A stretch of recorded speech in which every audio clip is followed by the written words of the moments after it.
नमो श्रीनारायण. आता तुम्ही म्हणाल की चेतनेचा गुणधर्म तर तुम्ही मला सांगितलात, पण आता चेतनेला कसं काय बरं ओळखायचं, तिची अनुभूती कशी घ्यायची? त्या तिचीच अनुभूती नाही आहे, चेतना काय आहे हेच जर माहीत नाही आहे, तर चेतनेचा गुण शांती हा कसा काय बरं जागृत करायचा, किंवा त्या शांतीला कसं उपलब्ध व्हायचं? अगदी बरोबर आहे, हा प्रश्न पडला पाहिजे प्रत्येकाला. कारण चेतना म्हणजे काय आहे हे जर आपल्याला माहीत नाही, किंवा माहीत आहे पण तिला कसं अनुभवायचं हेच जर कुणी सांगितलेलं नाही, तर मग पुढचं सगळं कठीणच, नाही का मित्रांनो? चेतना म्हणजे दुसरं तिसरं काही नाही आहे. चेतनेला अनुभवण्यासाठी फक्त मनाला शांत करावं लागतं. आता मन शांत होत नाही आहे हे अगदी नक्की आहे, परंतु मनाला भावातीत करावं लागतं. कारण मन काय आहे? भावनांना वाहणारं आहे. मग मन भावातीत करायचं, तर मग नक्की काय करायचं? तर आपल्या वैदिक पद्धतीमध्ये, आपल्या सनातन धर्मामध्ये भावातीत ध्यान शिकवलेलं आहे. आणि ते म्हणजे की तुम्हाला कोणत्याही प्रकारचं गुरुमंत्र येत असेल, तुम्ही गुरु केला असेल आणि त्याचा मंत्र येत असेल, किंवा ज्यांच्याकडे कोणी गुरु केला नसेल आणि ज्यांच्याकडे मंत्र माहीत नाही किंवा नाही आहे, अशा लोकांनी साधा सोपा त्यांना आवडता कोणताही एखादा मंत्र ज्याच्याबरोबर तुम्ही सहजपणे ॲडॉप्ट कराल किंवा कनेक्ट व्हाल असा मंत्र घ्या, किंवा अगदी सरळ सोपा पंचाक्षरी मंत्र ज्याला कोणती विधी लागत नाही, ओम नमः शिवाय हा मंत्र घ्या. या मंत्रावर ध्यान लावा. आता ध्यान लावा म्हणजे नक्की काय करा? तुम्ही 2 मिनटं शांतपणे रोज बसा. एक 4-5 वेळा श्वासोच्छ्वासाचा अभ्यास करा. म्हणजे श्वास हळुवारपणे वरपर्यंत घ्या आणि हळुवारपणे सोडा. मात्र श्वास घेताना राईट नोस्ट्रल दाबा, लेफ्टनी पहिल्यांदा, म्हणजे उजव्या नाकपुडीला बंद करून डाव्या नाकपुडीला श्वासाने भरा, आणि मग डावी बंद करून उजव्याने सोडा. दोन्ही गोष्टी करताना म्हणजे अनुलोम विनुलोम थोडक्यात तुम्ही एक 5 वेळा करा.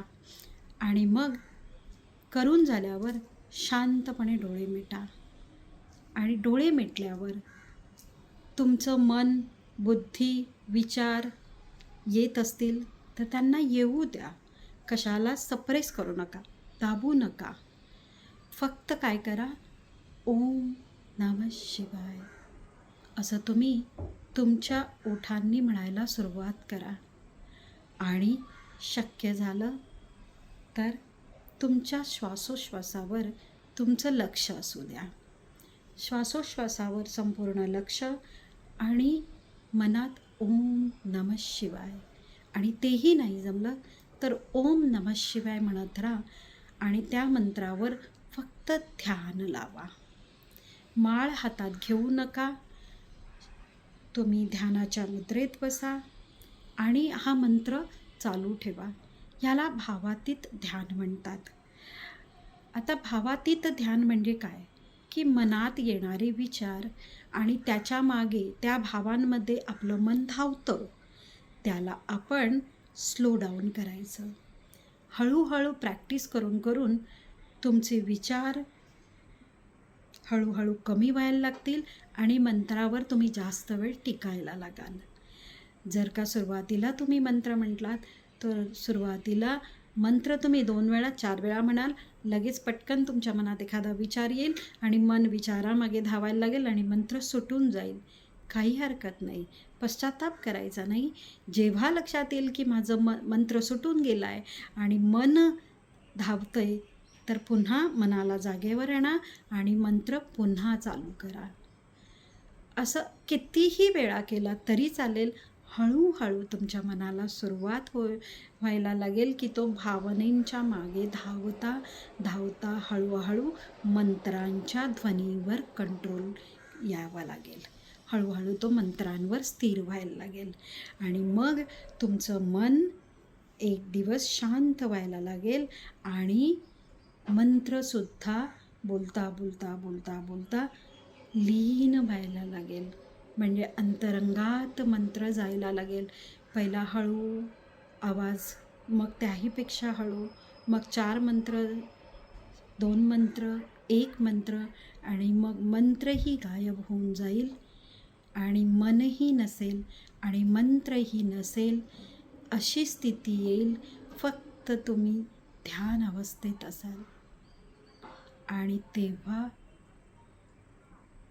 तुमच्यामध्ये जी काही तुम्हाला अनुभव होईल तो चेतनेचा पहिला टप्पा असेल, पहिली अनुभूती असेल.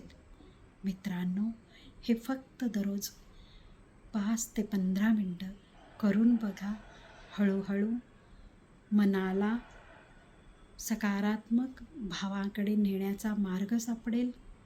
हळूहळू मनाला नकारात्मक भाव दबून जातील आणि एकीकडे तुमची चेतना मंत्राच्या माध्यमातून हळूहळू मंत्र लुप्त होऊन मंत्रांच्या जागी चेतना उभरायला लागेल. कारण मंत्र ओम नमः शिवाय. शिव हे तत्व अखंड आहे, ब्रह्मांडिक आहे, ब्रह्म आहे आणि मंत्र, वेद हे त्यातून उत्पन्न झालेले आहेत. जेव्हा आपण एखादा मंत्र भावातीत होऊन करायचा प्रयत्न करतो वारंवार, तेव्हा आपोआप चेतनेतील ध्वनी वेद बनतं.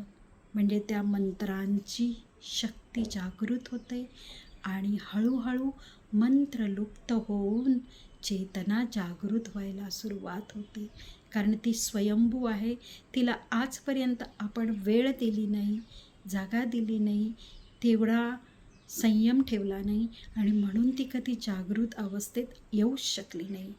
ती आहे आपल्यातच, पण सुप्त अवस्थेत. तिला जागृत करण्यासाठी या भावातीत ध्यानाचा तुम्ही दररोज आपल्या जीवनात सकाळ, संध्याकाळ, दुपार जेव्हा जमेल तेव्हा अभ्यास करा आणि स्वतःच्या शांतीला प्राप्त करा, स्वतःच्या चेतनेला जागृत करा. हीच एक वैदिक आदी सनातन परंपरेगत आलेली ध्यानविधी आहे, जी आज मी तुम्हाला दिलेली आहे. मित्रांनो, करण्याचा प्रयत्न करा.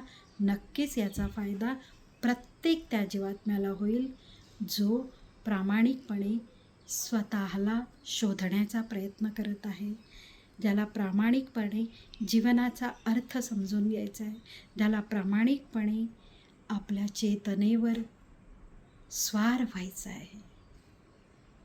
चला तर मग आदिशक्ती रूपाला ओळखण्यासाठी तिच्याच बरोबर तिचाच अभ्यास करूया आणि तिच्यापर्यंत पोचूया. नमो श्री नारायणी.